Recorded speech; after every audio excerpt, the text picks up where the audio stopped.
Muy buenas noches a todos. Ay, déjenme poner acá.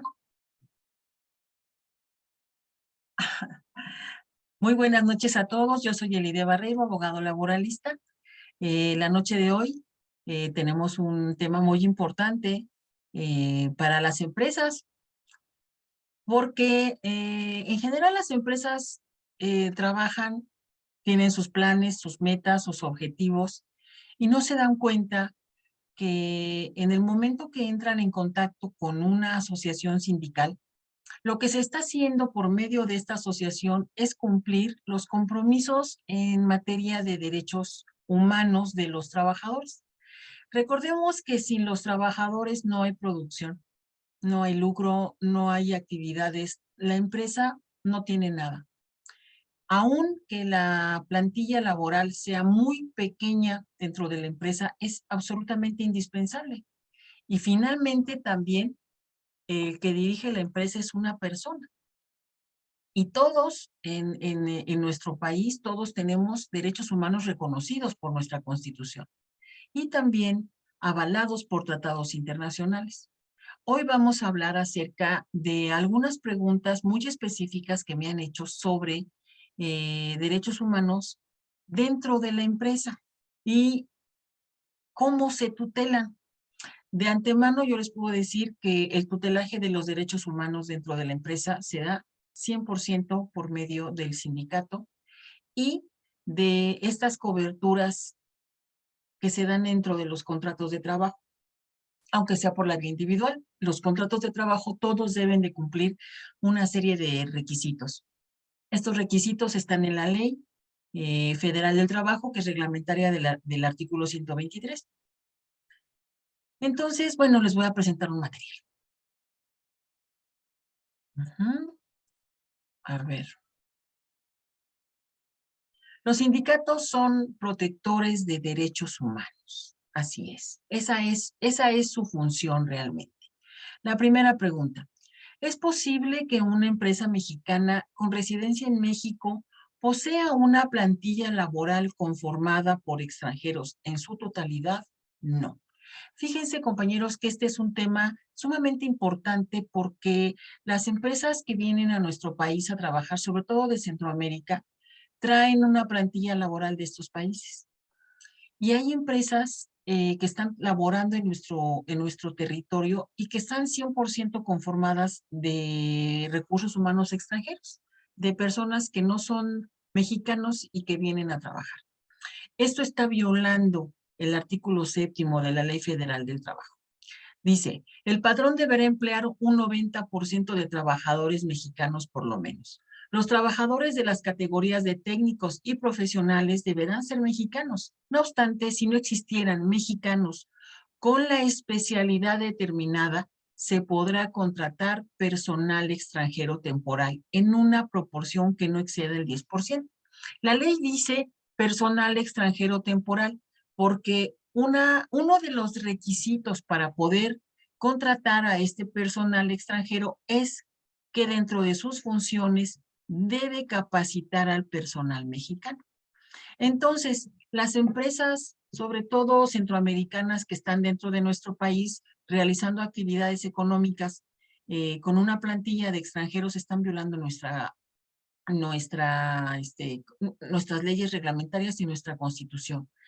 ¿Qué hacer? Pues demandarlas, compañeros, demandarlas por la vía sindical.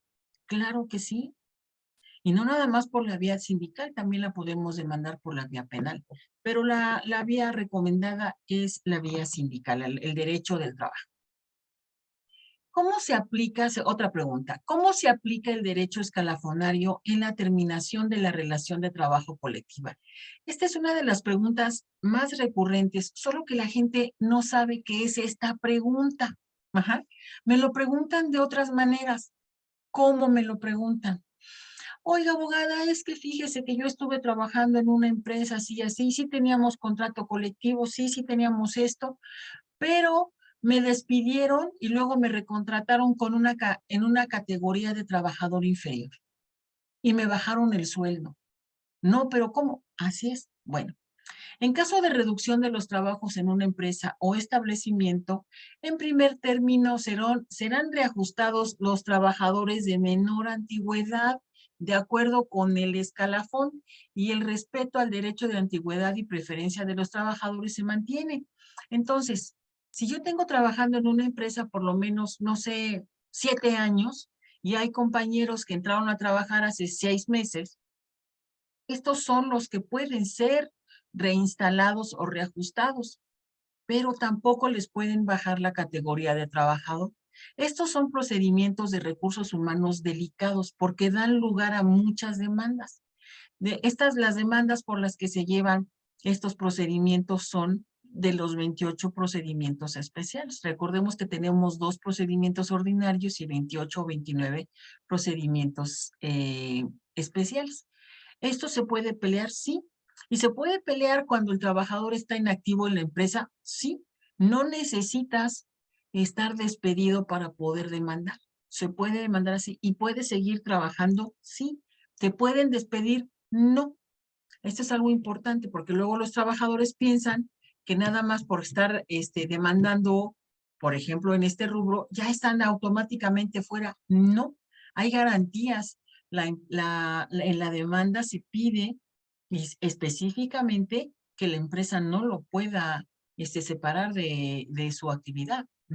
La que sigue. ¿Cuáles son las prestaciones que se deben pagar en caso de dar por terminada la relación laboral de manera colectiva por implementación de maquinaria nueva? De esto ya habíamos hablado nosotros en el sindicato, en las capacitaciones que se le dan al sindicato. ¿Por qué? Porque es muy común que en el ámbito de las telecomunicaciones la innovación tecnológica desplace el trabajo de los trabajadores. Entonces, recordemos que cuando se da por terminada la relación laboral de manera colectiva, la indemnización constitucional tiene como base 4 meses de salario, no 3. 4 meses de salario, 20 días por cada año de servicios prestados y lo estipulado en los contratos de trabajo si fuera mayor, así como la prima de antigüedad. Porque la prima de antigüedad se tabula con base en los 20 días. Entonces, y las partes proporcionales. Entonces, cuando nosotros tenemos este desplazamiento laboral por maquinaria o equipo que va a hacer nuestro trabajo, tenemos derecho a esta indemnización de 4 meses de salario. Esto es sumamente importante porque los trabajadores no lo conocen, no lo saben. ¿Cuáles son las instituciones de derecho colectivo del trabajo? Fíjense que los trabajadores, aún los sindicalizados, no saben cuáles son estas instituciones, estas cosas que son de los sindicatos, pero no sabemos cómo funcionan, qué son, ni siquiera las tienen separadas en la mente. Fíjense que son 4. La primera es la coalición. ¿Qué es una coalición? Cuando los trabajadores se unen y en ese momento actúan. En el momento que terminan de hacer lo que estaban haciendo, se separan y cada quien se va a su casa, se termina la coalición. A ver, ¿una coalición de trabajadores puede contratar colectivamente? Sí, claro que sí.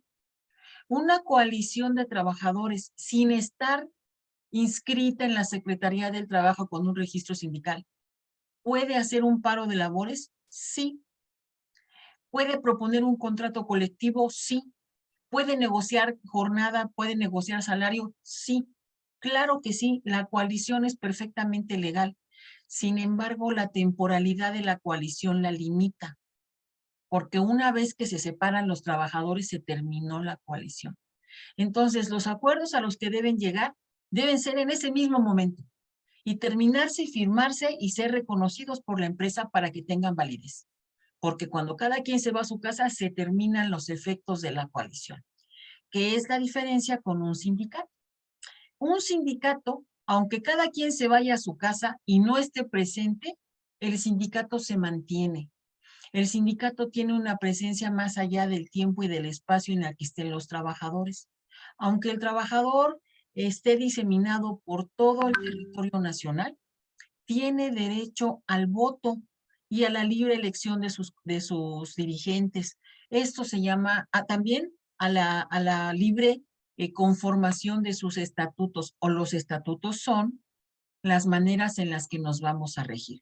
Esta es cómo se ejerce la libertad sindical por medio de una asociación de trabajadores de carácter permanente llamada sindical. Ok. Después de esto, la otra institución muy importante es la negociación colectiva. ¿Por qué? Porque los trabajadores unidos tienen derecho a imponer en la empresa sus condiciones de trabajo por medio de un contrato colectivo y de un contrato ley. El contrato ley es muy raro en nuestro país y es por falta de voluntad política de los gobiernos.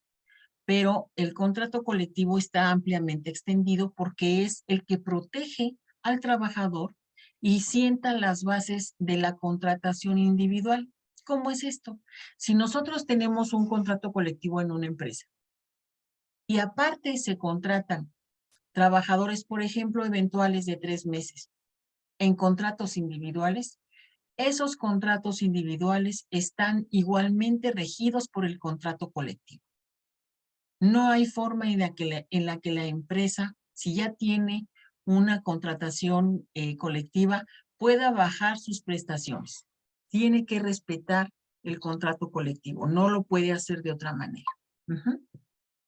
Y por último, la huelga. La huelga es la institución más importante. ¿Por qué? Porque de lo que se trata es de hacer un contrapeso con la empresa. Tenemos el derecho de decirle a la empresa, ¿sabes qué? No estoy de acuerdo y no voy a trabajar. No lo voy a seguir. Vamos a detener las actividades. Así es. Es un derecho ampliamente protegido por las leyes internacionales. ¿Cuáles de las instituciones colectivas del trabajo son consideradas derechos humanos y su fundamento legal? Bueno, las coaliciones están fundamentadas como derechos humanos en los artículos 9 y 123, inciso A, fracción 16 de la Constitución, 21 y 22 de estos PIDEC-CP y el 16 de la Comisión de Derechos Humanos Interamericana de Derechos Humanos. El PIDEC, la verdad no me acuerdo cómo se llama el organismo, pero es un organismo internacional. Los sindicatos, de acuerdo con los artículos 9 y 123, inciso A, fracciones 16 y 22 de la Constitución, 21 y 22 del PIDEC, 15 y 16 de la Comisión Interamericana, 8 de este pacto social, y la huelga con los artículos 9 y 123 fracciones de la 17ª, la 18ª, la 22ª de la Constitución, y los mismos, el 21 y el 22 del PIDEC, el 15 y el 16 de la Comisión Interamericana, y el octavo de este PSS, que no me acuerdo cómo se llama en este momento, pero es un pacto social a nivel internacional. ¿Cuáles son en la práctica las instituciones de derecho colectivo del trabajo que más ocupan a los empresarios? Pues sí. En la práctica, compañeros, lo más importante son las coaliciones y las asociaciones patronales. Esto es lo más importante para las empresas. Las cámaras de comercio, las cámaras industriales, el Consejo Coordinador Empresarial, la Asociación de Banqueros de México y el Consejo Nacional Agropecuario. Estas son las más importantes, tan importantes que estas mismas coaliciones y asociaciones patronales, fíjese que son las que han impulsado a nivel nacional estas certificaciones privadas, como por ejemplo el ser socialmente responsable. Eso no lo impuso el gobierno con una ley, eso lo impusieron las cámaras. Y así las cámaras tienen hasta métodos de certificación de las empresas a las cuales también están sometidas los trabajadores, increíblemente. Las mismas empresas hacen que el trabajador se someta a estos mecanismos que están fuera de la ley, porque no están ordenados por ningún ordenamiento legal que esté permitido en nuestro país. Y sin embargo se hacen. Todas estas, las cámaras industriales, por ejemplo, emiten reglamentos y leyes internas para las empresas de todo tipo. Y si no se cumplen, ellos mismos se excluyen o excluyen a estas empresas y no les dan créditos y tienen como listas negras. Las asociaciones patronales, estas cámaras, son sumamente agresivas en contra de las empresas y los obligan a la asociación obligatoria. Fíjense que, por ejemplo, todas las empresas de restaurantes y de cafeterías, inclusive pasan a pie pues no sé, como afiliadores o agremiadores de estas cámaras y les cobran su cuota de 3,000, 4,000 pesos anuales y les ponen una etiqueta en la entrada. Y ustedes han visto restaurantes y cafeterías, todas, que tienen sus calcomanías de las cámaras, pero esa calcomanía cuesta. ¿Y para qué le venden la calcomanía? Pues para que no te caiga un inspector de la cámara y vea que como no estás agremiado, no estás afiliado, te van a hacer una inspección. Pero esta inspección no la lleva a cabo personal gubernamental, la llevan a cabo estas asociaciones patronales. Fíjense, ellos mismos se instituyen como autoridad y la verdad es que las empresas se tienen que someter de una manera absoluta a las cámaras de comercio, a las cámaras industriales. ¿Por qué? Porque si no, ellos mismos hacen sus burós, sus listas negras de empresas. Increíble, pero cierto. Eso pasa todo el tiempo, ¿eh? La última pregunta. ¿Qué hay detrás del derecho de admisión de las empresas en el reclutamiento y o permanencia laboral del personal? ¿Qué tal el derecho de admisión? Esto es una práctica espantosa que se da en nuestro país.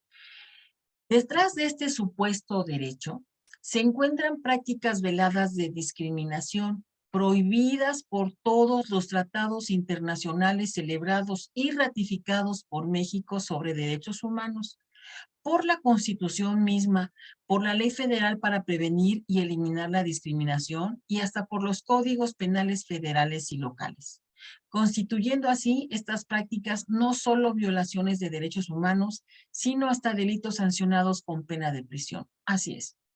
El que las empresas se auto otorguen derecho de admisión de su plantilla laboral es violatorio de derechos humanos.